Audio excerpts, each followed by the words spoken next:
Keď dnes spätne premýšľam nad našou cestou s dyslexiou, uvedomujem si jednu veľmi dôležitú vec. Dyslexia môjho syna sa nezmenila. Dyslexia zostala dyslexiou. Zmenila som sa ja a zmenil sa môj postoj k nej. Keď prišla diagnóza, prirodzene som všetku svoju pozornosť obratila na dieťa. Čo s tým budeme robiť, ako mu pomôžem, čo potrebuje, kam máme ísť, čo máme trénovať, čo mám urobiť, aby to zvládol. A myslím si, že toto urobí veľa rodičov, keď má jeho dieťa problém, chce mu pomôcť. Chceme niečo urobiť, nájsť riešenie, uľahčiť mu to. Prichádzali odborníci, odporúčania, návody, postupy. Mnohé boli múdre, zrozumiteľné a dávali absolútny zmysel. Lenže ja som postupne začala cítiť, že v našom reálnom živote niečo nefunguje. Ako by nás tam už nebolo. Iba my dvaja, mama a dieťa. Bola tam diagnóza, boli tam odborníci, boli tam návody, predstava o tom, ako by sa malo správať dieťa s diagnózou, predstava o tom, ako by sa mala správať jeho mama, čo má robiť on, čo mám robiť ja. A v tom všetkom som postupne prestávala vedieť, kde sme vlastne my dvaja. A vtedy mi začalo dochádzať niečo veľmi podstatné. Ak budem stále pracovať iba na svojom dieťati a ja sama zostanem stáť na tom istom mieste, niečo je zlé. Pretože dieťa nežije samo, žije s nami. Vníma naše emócie, naše napätie, náš pokoj, naše reakcie, atmosféru, ktorú vytvárame. Vníma, z akého vnútorného miesta k nemu prichádzame. A ja som dovtedy bola zvyknutá predovšetkým zvládať. Práca, deti, škola, domácnosť, povinnosti, termíny. Proste som fungovala. Stíhala som, mala som veci pod kontrolou. A večer som si mohla pomyselne odškrtnúť všetko, čo som mala v ten deň urobiť.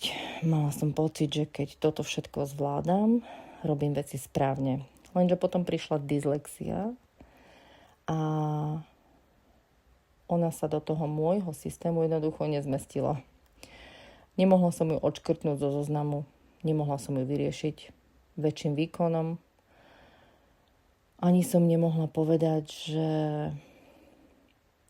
robíme toto, nacvičíme toto opravíme a máme hotovo.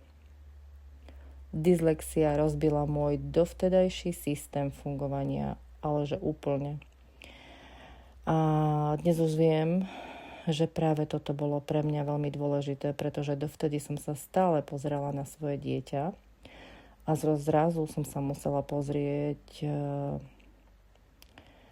na seba. A tam sa začala oveľa ťažšia časť celej cesty. Už nestačili otázky, robím to správne, robím dosť, som dobrá mama. Tie otázky začali ísť oveľa hlbšie. A to, kto vlastne som, keď odložím všetky svoje roly. Kto som, keď nie som tá, ktorá všetko zvláda, všetko zabezpečí a všetkých zachráni.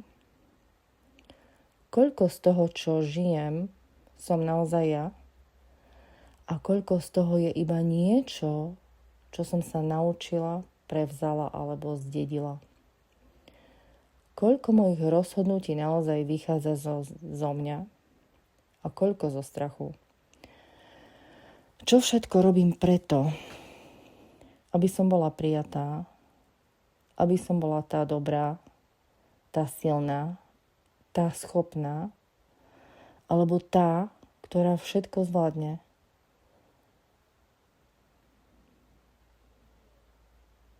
Čomu o sebe verím iba preto, že tomu verím celý život. Čo si o sebe chcem priznať čo si o sebe nechcem priznať, čo nechcem, aby o mne vedeli ostatní a čo nechcem vidieť ani ja sama.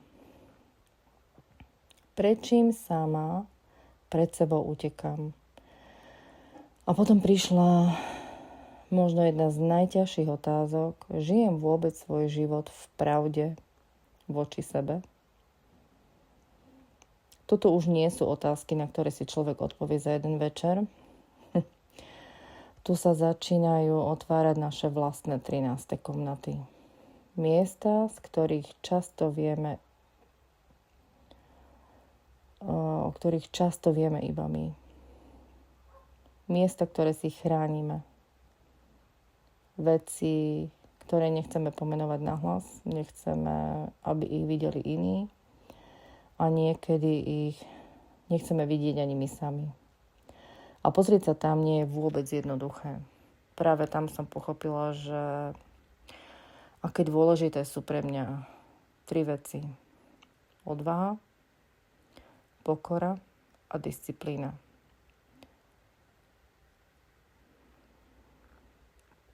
Odvaha vôbec tieto dvere otvoriť, pokora prijať to, čo za nimi nájdem bez toho, aby som samu seba odsúdila, a disciplína naozaj neostať iba pri jednom veľkom uvedomení, ale vrácať sa k sebe znova a znova.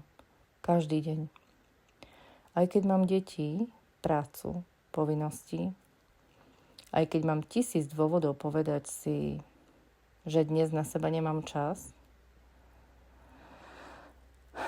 začala som si ten čas vytvárať na ticho, na samotu, na meditáciu.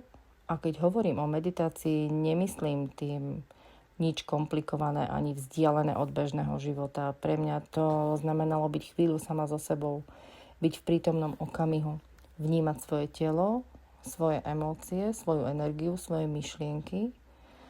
Začala som si uvedomovať, že nemusím nasledovať každú myšlienku, ktorá mi prejde hlavou. Že myseľ je úžasný nástroj, ale nemusím žiť podľa každého starého strachu, vzorca alebo konštruktu, ktorý v sebe nosím. Začala som rozlišovať, čo naozaj cítim ja a čo iba automaticky opakujem. Čo je moje, čo je prevzaté. A čo už vôbec nepotrebujem, a postupne som začala fungovať z úplne iného miesta.